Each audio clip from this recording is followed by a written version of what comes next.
transportasi kelompok 3, di mana mereka akan membawakan materi tentang pembuluh darah dan fungsinya. Sebelum itu, saya akan memperkenalkan kelompok 3 terlebih dahulu, yaitu yang pertama, Rehan Al-Zikri, dan yang kedua, Reno Budi Setiawan, dan yang terakhir yaitu Randy. Baiklah, materi yang akan disampaikan oleh mereka yang pertama yaitu kepada Rehan, kami persilakan. Baiklah, saya di sini akan membahas tentang pembuluh darah dan fungsinya. Di sini ada pertanyaan, yaitu yang pertama, apa itu pembuluh darah, dan kedua, apa fungsi pembuluh darah. Pertanyaan pertama, apa itu pembuluh darah, akan langsung dijelaskan oleh saudara Randy. Baik, di sini saya akan menjelaskan apa itu pembuluh darah. Pembuluh darah adalah jaringan yang terbentuk sistem transportasi untuk mengalirkan darah ke seluruh tubuh.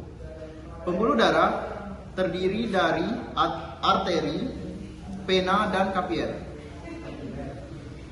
Pembuluh darah memiliki lapisan dinding yang terdiri dari 3 lapisan. Yang pertama, tunika intima, yaitu lapisan dalam. Yang kedua, tunika media, yaitu lapisan tengah. Yang ketiga, tunika adventitia, yaitu lapisan luar.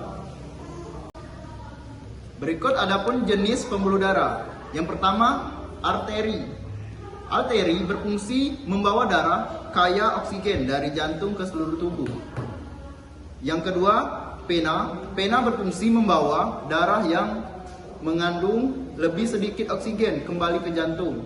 Dan yang terakhir, kapiler adalah pembuluh darah terkecil di mana pertukaran zat-zat antara darah dan jaringan terjadi.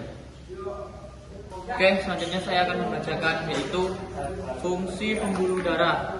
Yaitu yang pertama, pembuluh darah berfungsi sebagai transportasi nutrisi dan oksigen. Yang kedua, pengangkut zat buangan. Terus yang selanjutnya, pertukaran gas, regulasi suhu tubuh, serta pertahanan tubuh.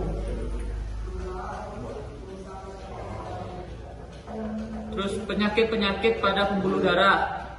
Yang pertama, aterosklerosis atau penumpukan plak di dalam dinding pembuluh darah. Terus mengurangi aliran darah dan dapat menyebabkan penyakit jantung dan stroke. Yang kedua yaitu hipertensi. Tekanan darah yang terlalu tinggi dapat merusak pembuluh darah dan menyebabkan komplikasi serius seperti serangan jantung, stroke, atau gagal jantung. Ya, terus selanjutnya yaitu penyakit varises atau pembengkakan dan perluasan pembuluh darah vena yang sering terjadi di bagian kaki. Hal ini bisa menyebabkan nyeri dan ketidaknyamanan. Terus berikutnya yaitu aneurisma, penebalan dan melemahnya dinding pembuluh darah yang dapat pecah serta menyebabkan pendarahan internal yang cukup serius. Selanjutnya saya kembalikan ke Rehan. Baiklah, saya di sini akan menjelaskan salah satu kasus tentang pembuluh darah. Judul kasusnya itu pembuluh darah tersumbat. Seorang pasien berusia 55 tahun datang ke rumah sakit dengan keluhan nyeri dada yang tajam dan sesak napas. Dia memiliki riwayat merokok selama lebih dari 30 tahun dan tekanan darah tinggi yang tidak terkontrol.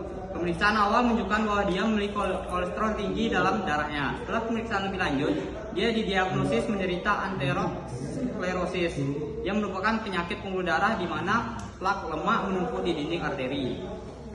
Hasil tes menunjukkan bahwa arteri koronernya, yaitu arteri yang masuk jantung, telah tersumbat sekitar 70%, mengurangi pasokan darah ke jantung. Tindakan yang dilakukan dokter yaitu dia segera mendapatkan perawatan darurat untuk mengatasi penyumbatan arteri koroner. Ini termasuk pemasangan stent atau pipa kecil untuk membuka arteri yang tersumbat.